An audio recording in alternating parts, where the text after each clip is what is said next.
बिस्मिल्लाहिर्रहमानिर्रहीम। अस्सलाम वालेकुम स्टूडेंट्स, मैं हूं हसन फरीद, आपका फिजिक्स टीचर। स्टूडेंट्स, आप लोग जानते हैं कि हम लोग चैप्टर नंबर 10 थर्मोडायनामिक्स की थ्योरी को कंप्लीट कर चुके हैं। अब वक्त आता है कि हम इस चैप्टर के न्यूमेरिकल्स को अच्छी तरह से करें, लेकिन उसके लिए आपको थ्योरी और फार्मूला आने चाहिए। तो मैं एज्यूम करता हूँ वो सारी थ्योरी और फार्मूला आप अच्छी तरह से याद कर चुके होंगे। तो स्टूडेंट्स, देखते हैं कि हमारे पास जो फर्स्ट न्यूमेरिकल है उसकी स्टेटमेंट क्या है, उसमें क्या डाटा गिवन है, क्या चीज मालूम करनी है।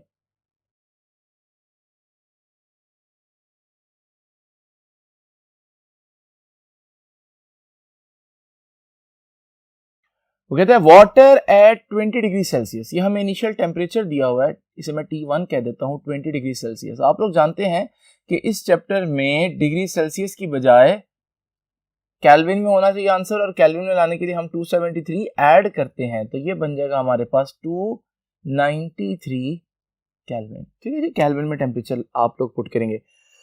वो कहते हैं वाटर फॉल कर रहा है from a height of 854 metres. ये हाइट दी है उसने 854 meters. If the whole energy is used in increasing the temperature, वो कहता है जो उसकी सारी की सारी पोटेंशियल एनर्जी है ना, वो उसकी हीट में कन्वर्ट हो रही है, उसका टेम्परेचर बढ़ा रही है। Find out the final temperature. Find out the final temperature. Final temperature हम लोगों ने फाइंड आउट करने से मैं T2 कह देता हूं। Specific heat of water is 4200 joules per kelvin per kg. तो ये जो स्पेसिफिक हीट है इसको C से रिप्रेजेंट करते हैं, तो ये भी मैं आपके सामने यहाँ लिख देता हूँ। अब जरा स्टेटमेंट को गौर से देखिए। वो कह रहा है कि पानी गिरते हुए अपनी सारी पोटेंशियल एनर्जी जो है वो हीट में कन्वर्ट कर लेता है, यानी उसका टेम्परेचर बढ़ जाता है। तो मैं यहाँ पर इस स्टेटमेंट से आगाज करता हूँ सोल्यूशन का कि loss in potential energy of water is equal to gain in heat energy. ठीक है जी। पोटेंशियल एनर्जी का फॉर्मूला सबको मालूम है, mgh। Gain in heat energy को मैं कह सकता हूं कि हीट एनर्जी में जो इजाफा है उसे मैं डेल्टा क्यू कह देता हूं। मगर हम लोग पढ़ चुके हैं कि जो क्यू है वो होता है एम सी डेल्टा टी के डेल्टा क्यू लिख देता हूं। ठीक है, तो हीट में जो इजाफा होता है वो एम सी डेल्टा टी के बराबर होता है। तो फिर अगर मैं डेल्टा क्यू की ये वैल्यू पुट कर दूं तो ये बन जाएगा एम सी डेल्टा टी। यहां से एम एम से कैंसिल हो जाएगा, इधर तो रह जाएगा जी एच, यहां रह जाएगा सी और साथ है डेल्टा टी। अब डेल्टा टी जो है वो चेंज इन टेम्परेचर है। चेंज इन टेम्परेचर मतलब T2 माइनस T1 भी लिख सकते हो इसको। अब ये सी उधर जाकर डिवाइड हो जाएगा तो ये बन जाएगा GH ओवर सी, इधर आ जाएगा T2 माइनस T1। अब गौर से देखिए, हमें क्या मालूम करना है, फाइनल टेम्परेचर T2। तो T2 को एक तरफ रखते हैं, दूसरी तरफ तो GH ओवर सी है, और ये T1 जो माइनस हो रहा है ये उधर जाकर ऐड हो जाएगा। तो ये इक्वेशन हमारे पास कुछ इस तरह से बन गई। अब सिर्फ आपने इस इक्वेशन में वैल्यूज पुट करनी तो आपका आंसर आ जाएगा। देखिए, जी की वैल्यू सब जानते हैं 9.8 होती है। एच हाइट है, height is given 854 divided by C जो है 4200 है, प्लस T1 केल्विन में था 293। पहले तो मैं इस ब्रैकेट को सॉल्व करता हूं। ये आंसर आया 1.99 प्लस 293। अब जरा देखिए, हमारे पास ये टोटल बन जाएगा 294.99, जिसको हम तकरीबन 295 केल्विन भी लिख सकते हैं। तो ये है बेसिकली न्यू टेम्परेचर। अगर आप चाहते हैं इसको डिग्री सेल्सियस में फाइंड आउट करना, तो डिग्री सेल्सियस में फाइंड आउट करने के लिए 273 इसमें से माइनस कर दें। तो जब आप इसमें से 273 माइनस करेंगे तो ये आ जाएगा 22 डिग्री सेल्सियस। तो यूं आप फाइनल टेम्परेचर फाइंड आउट कर लेंगे। चलते हैं नेक्स्ट बोर्ड पर और देखते हैं कि नेक्स्ट क्वेश्चन को किस तरह से सॉल्व करना। आइए स्टूडेंट्स, देखते हैं कि इस क्वेश्चन में हमें क्या डाटा गिवन है।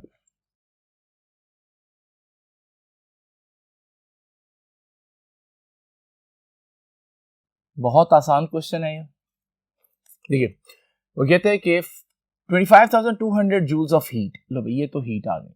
हीट का symbol delta Q, 25,200 joules of heat is supplied to the system while the system does 6,000 joule of work। तो इतना वर्क हो रहा है, और जरा देखिए सिस्टम वर्क कर रहा है।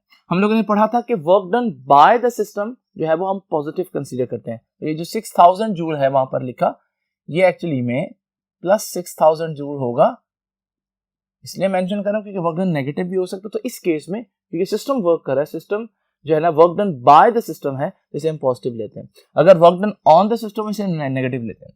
Calculate the change in internal energy. लो जी, फाइंड आउट क्या करना है, रिक्वायर्ड क्या है, चेंज इन इंटरनल एनर्जी। अब आपको याद होगा फर्स्ट लॉ ऑफ थर्मोडायनामिक्स कहता था कि जब आप किसी बॉडी को हीट सप्लाई करते हैं, वो इस हीट को दो जगहों पर इस्तेमाल करता है। नंबर वन, वो इस हीट से कुछ ना कुछ अपनी इंटरनल एनर्जी यानी कि टेम्परेचर बढ़ा लेते हैं, और इस हीट से वो कुछ ना कुछ एक्सपेंशन करता है यानी वर्क करता है। तो ये हमारे पास फर्स्ट लॉ ऑफ थर्मोडायनामिक्स की स्टेटमेंट है। आपको डेल्टा यू फाइंड आउट करना है, तो आप डेल्टा यू को एक तरफ रखें और डेल्टा क्यू में से जाकर डेल्टा डब्ल्यू को माइनस कर दें। ये मैंने रीअरेंज किया है, डेल्टा यू इधर है, डेल्टा डब्ल्यू इधर जाकर माइनस हो गया। Now what is delta Q, 25,200। What is work done, 6,000। तो जरा देखते हैं इसको माइनस करके क्या आंसर आता है। So this is 19,200 joules। तो बस इतना सा स्टूडेंट्स ये क्वेश्चन था। चलते नेक्स्ट बोर्ड पर देखते हैं कि नेक्स्ट क्वेश्चन को किस तरह से सॉल्व करना है। तो आइए स्टूडेंट स्टार्ट करते हैं इस क्वेश्चन को और देखते हैं इसमें क्या डाटा गिवन है।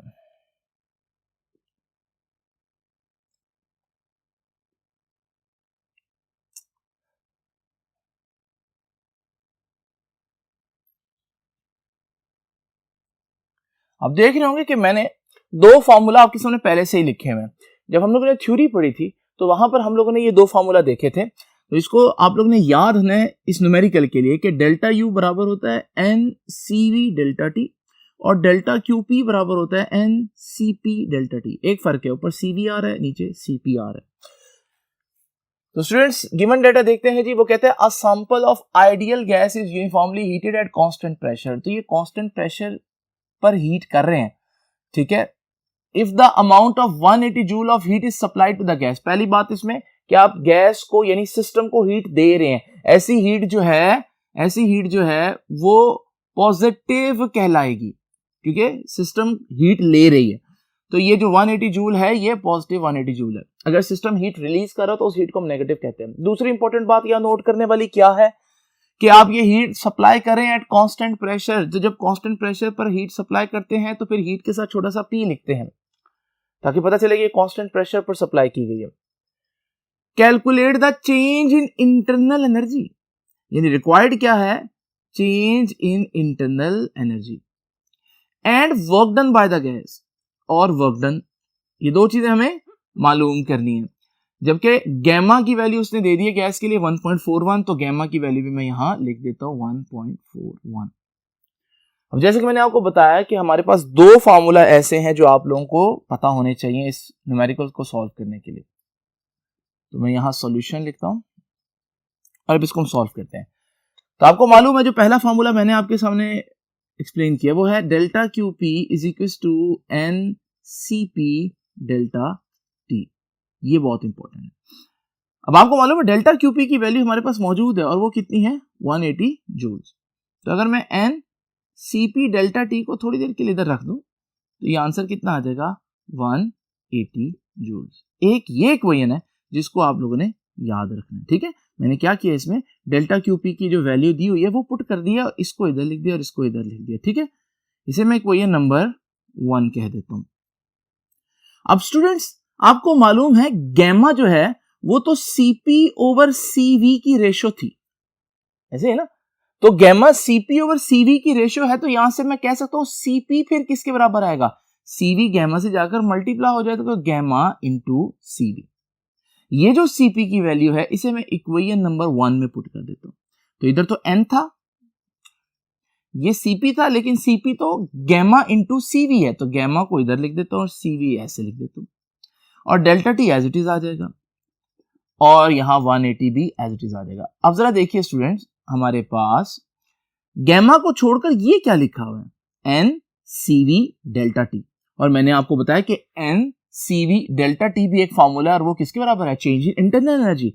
यानी हमारे पास गैमा के बाद ये सारी जो चीज लिखी है ये एक्चुअली में चेंज इन इंटरनल एनर्जी है, और आपको वही तो फाइंड आउट करनी है। तो चेंज इन इंटरनल एनर्जी को इधर रखें, गैमा को उधर जाकर 180 से डिवाइड कर दें। अब गैमा की वैल्यू भी हमें गिवन है 1.41, तो ये दोनों वैल्यूज को डिवाइड करेंगे तो हमारे पास इंटरनल एनर्जी का चेंज इजीली आ जाएगा। तो स्टूडेंट्स इंटरनल एनर्जी का चेंज आया 127.6 जूल्स, 127.6 जूल। तो जी चेंज इन इंटरनल एनर्जी आ गई। दो चीजें पूछी हुई थी, पहली चीज हम लोगों ने फाइंड आउट कर लिया। अब दूसरी कहते हैं वो कि वर्क फाइंड आउट करें। ये भी बहुत आसान है, आपको just first law of thermodynamics को दोबारा इस्तेमाल करना है। फर्स्ट लॉ ऑफ थर्मोडायनामिक्स क्या कहता है, जब आप किसी भी सिस्टम को हीट सप्लाई करते हैं तो सिस्टम उस हीट को दो जगहों पर इस्तेमाल करता है। या तो वो उससे अपनी इंटरनल एनर्जी चेंज करेगा, यानी टेम्परेचर चेंज करेगा, गर्म हो जाएगा या ठंडा हो जाएगा, और दूसरी बात यह है कि जब हीट चेंज लेकर आते हैं तो बॉडी कुछ वर्क करती है। तो ये दो चीजें हैं। अब हमें वर्क मालूम करना है ना, तो वर्क एक तरफ रखते हैं, ये डेल्टा यू इधर आकर माइनस हो जाएगा डेल्टा क्यू में से, तो इसको यूं लिख देते हैं। अब क्योंकि कांस्टेंट प्रेशर पर हो रहा था ये सारा काम, तो मैं जहां जहां क्यू आएगा वहां वहां पी लिखूंगा। अब जरा देखिए डेल्टा क्यू पी के बारे में आप लोग जानते हैं कि वो तो 180 जूल है, और डेल्टा यू यानी कि इंटरनल एनर्जी वो भी आप लोग जान गए कि वो 127.6 आई है। तो स्टूडेंट्स इसको माइनस करेंगे तो हमारे पास आंसर आ जाएगा 52.34 जूल्स। वर्क का यूनिट, डेल्टा यू का यूनिट और डेल्टा क्यू तीनों एक ही इक्वेशन में आ रहे हैं, इन तीनों का यूनिट जो है वो जूल है। तो स्टूडेंट्स ये था हमारा थर्ड न्यूमेरिकल। चलते हैं अब फर्स्ट बोर्ड पर, देखते हैं कि फोर्थ और फिफ्थ न्यूमेरिकल को कैसे सॉल्व करना है। तो आइए स्टूडेंट्स जरा देखते हैं कि जो फोर्थ क्वेश्चन है इसकी स्टेटमेंट क्या कहती है, इसमें क्या गिवन है, क्या मालूम करना है और कैसे मालूम करना है। तो सर देखते हैं जी, फाइंड द एफिशिएंसी। पहली लाइन में वो बता रहा है कि क्या मालूम करना है, एफिशिएंसी मालूम करनी है। एफिशिएंसी का सिंबल ईटा होता है। किसकी एफिशिएंसी मालूम करनी है, एक कार्नेट हीट इंजन की जो कि वर्क कर रहा है between steam and ice points. Temperature देने की बजाय उसने रेफरेंस दे दिया है। अब आप लोग जानते हैं कि T1 जो है, जो स्टीम है, स्टीम का जो टेम्परेचर होता है वो 100 डिग्री सेल्सियस होता है, जिसमें अगर मैं 273 ऐड कर दूं तो मैं इसको केल्विन में ला सकता हूं, तो ये बन जाएगा 373 केल्विन। बिल्कुल इसी तरह से अगर आप देखें जो हमारे पास T2 है वो आइस पॉइंट है, आइस का टेम्परेचर जो है वो 0 डिग्री सेल्सियस होता है, इसमें भी अगर मैं 273 ऐड कर दूं तो ये हमारे पास केल्विन में आ जाएगा 273 केल्विन। अब जरा देखें जी इसका सॉल्यूशन। एफिशिएंसी का फॉर्मूला हमें पता है 1 minus T2 over T1 multiply by 100। 1 minus T2 कितना है जी, केल्विन वाला वैल्यू पुट करना है हम लोगों ने 273। T1 कितना है जी 373 मल्टीप्लाई बाय 100। तो जरा देखिए इसको पहले डिवाइड करके आंसर निकालते हैं। तो 273 डिवाइडेड बाय 373 ये आ जाएगा जी 0.73 मल्टीप्लाई बाय 100।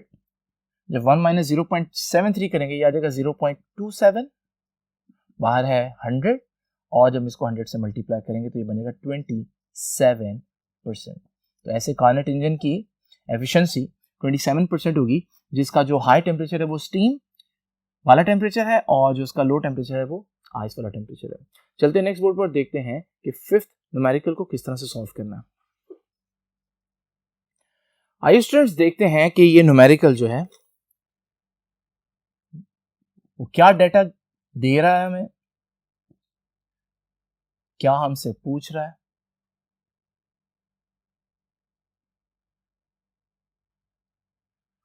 और सॉल्यूशन क्या है। तो स्टेटमेंट पढ़ते हैं जी, a Carnot engine absorbs 2000 joule of heat. अब ये वो एनर्जी है जो एब्जॉर्ब कर रहा है, तो इसे मैं Q1 कह देता हूं 2000 joule. From the source of heat engine at this temperature, ये जो टेम्परेचर है, अच्छा इसको मैं Q1 कहूंगा, तो इस टेम्परेचर को मैं T1 कहूंगा जिस पर वो एब्जॉर्ब कर रहा है 227 डिग्री सेल्सियस। आपको मालूम है कि हमें इसको 270 में ऐड करना पड़ेगा ताकि हमारे पास आंसर केल्विन में आए। मैं इसको जब ऐड करता हूँ तो आई थिंक ये 500 आ जाएगा, चेक कर लेते हैं एक दफा। जी हाँ, तो ये हमारे पास 500 केल्विन आ गए। अब वो कहता है कि एंड रिजेक्ट्स 1200 जूल, तो जो हीट रिजेक्ट कर रहा है, वो रिलीज कर रहा है इंजन, वो है, उसे Q2 कहूंगा और वो है 1200 जूल्स।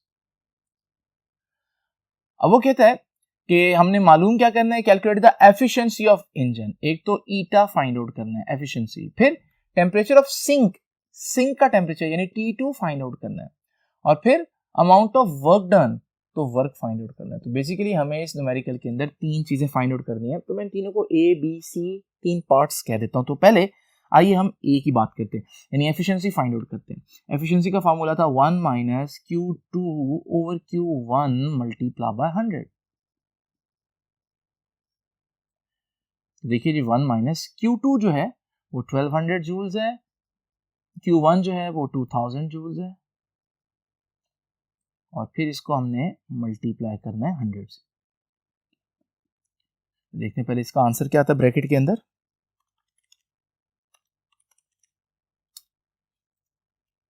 ये बन गया 0.6, 1 में से 0.6 माइनस करेंगे तो ये बचेगा 0.4, बाहर है 100, और ये आंसर आ जाएगा हमारे पास 40%। तो हमारा जो इंजन है उसकी एफिशिएंसी है 40%। ए पार्ट हो गया, तो इसको मैं टिक कर देता हूँ कि हमने सॉल्व कर लिया। अब T2 फाइंड आउट करना है। इसके लिए मैं क्या करूंगा, बी पार्ट के लिए मैं फिर से यही फार्मूला अप्लाई करता हूँ, यानी eta is equal to 1 minus, लेकिन अब मैं इसमें हीट की बजाय टेम्परेचर वाला जो वर्जन है इस फार्मूला का वो यूज करूंगा। आपको मालूम है कि इस फार्मूला को यूं भी लिखा जा सकता है। तो जरा देखिए 1 माइनस हमें क्या मालूम करना है, हमें T2 मालूम करना है। तो हमें क्या करना पड़ेगा, इन सारी चीज़ों में से T2 को अलग करना पड़ेगा। पहले ये 100 जो है ना, ये जो मल्टीप्लाई हो रहा है, तो जाकर मैं ईटा से डिवाइड कर देता हूँ, तो ये बन जाएगा ईटा ओवर 100। ठीक है, ये तो जाकर डिवाइड हो गया, इधर क्या रह जाएगा, इधर आ जाएगा 1 माइनस T2 ओवर T1। अच्छा, अब मैं क्या करता हूँ, इसको इधर ले आता हूँ क्योंकि वो नेगेटिव है ना, और इसको उधर ले जाता हूँ, तो ये T2 ओवर T1 इधर आ जाएगा। ठीक है, और ये जो ईटा ओवर 100 है ये उधर जाकर 1 में से माइनस हो जाएगा। तो ये मैंने इनकी पोजीशंस चेंज कर दी ताकि ये पॉजिटिव हो जाए टर्म। अब हमें तो T2 मालूम करना है, तो T1 हम उधर जाकर मल्टीप्लाई कर देंगे, तो T2 इधर रखें, T1 उधर जाकर मल्टीप्लाई हो जाएगा, ये बन जाएगा 1 माइनस ईटा ओवर 100। तो देखिए अब इस वैल्यू फार्मूला में वैल्यूज पुट करते हैं। T1 आप लोग जानते हैं कि हमें गिवन है 500, 1 माइनस ईटा मैंने फाइंड आउट किया 40 परसेंटेज में, और ये आ जाएगा 100। अच्छा, 40 ओवर 100 कितना होगा, 40 ओवर 100 होगा हमारे पास 0.4। अच्छा, 1 में से 0.4 माइनस होगा तो 0.6 बचेगा, और 0.6 को जब हम 500 से मल्टीप्लाई करेंगे तो देखते हैं क्या आंसर आता है। तो ये आंसर है 300। तो ये 300 केल्विन जो है, ये दूसरी जो रिजर्वायर है, लो टेम्परेचर रिजर्वायर, ये उसका टेम्परेचर है। आप चाहें तो इसे केल्विन की बजाय डिग्री सेल्सियस में भी लिख सकते हैं। देखिए आंसर क्या है, T2 300 केल्विन, तो आप इसमें से 273 माइनस कर दें तो ये आपका जो आंसर आ जाएगा डिग्री सेल्सियस में आ जाएगा, और ये आ जाएगा 27 डिग्री सेल्सियस। ठीक है, नाउ स्टूडेंट्स, दो चीजें हम लोगों ने मालूम कर ली। अब तीसरी चीज है वर्क। ये भी निकालना बहुत आसान है। आपको पता है एफिशिएंसी का एक फॉर्मूला ये भी है कि एफिशिएंसी होती है work done divided by delta Q1। ठीक है, ये पहला फॉर्मूला था जो हम लोगों ने डेरिवेशन में पढ़ा। ठीक है, तो हमारे पास ठीक है वर्क डन मतलब आउटपुट, डेल्टा Q1 मतलब वो जो हीट हमने एज एन इनपुट दी है, ठीक है। अब हमें क्या चाहिए, हमें तो वर्क चाहिए, तो वर्क को हम एक तरफ रखते हैं, तो डेल्टा Q उधर ईटा से जाकर मल्टीप्लाई हो जाएगा। अब हम जानते हैं ईटा की वैल्यू 40% है, सर डेल्टा Q1 जो है वो 2000, लेकिन आपको मालूम है परसेंटेज को इस तरह से मल्टीप्लाई नहीं कर सकते, तो 40% को मैं यूं लिख लेता हूँ 40 ओवर 100 मल्टीप्लाई बाय 2000। तो जरा देखते हैं कि इसका आंसर क्या आता है। इसका आंसर आ जाएगा 800 जूल्स। तो स्टूडेंट्स ये थर्ड चीज भी हम लोगों ने यूं फाइंड आउट कर ली। तो ये था हमारा आज का लेक्चर। आपने देखा कि हम लोगों ने फर्स्ट 5 न्यूमेरिकल्स जो है वो कंप्लीट कर लिए। नेक्स्ट न्यूमेरिकल हम नेक्स्ट लेक्चर में करेंगे, आपसे इंशाल्लाह मुलाकात होगी नेक्स्ट लेक्चर में। तब तक के लिए अल्लाह हाफिज़।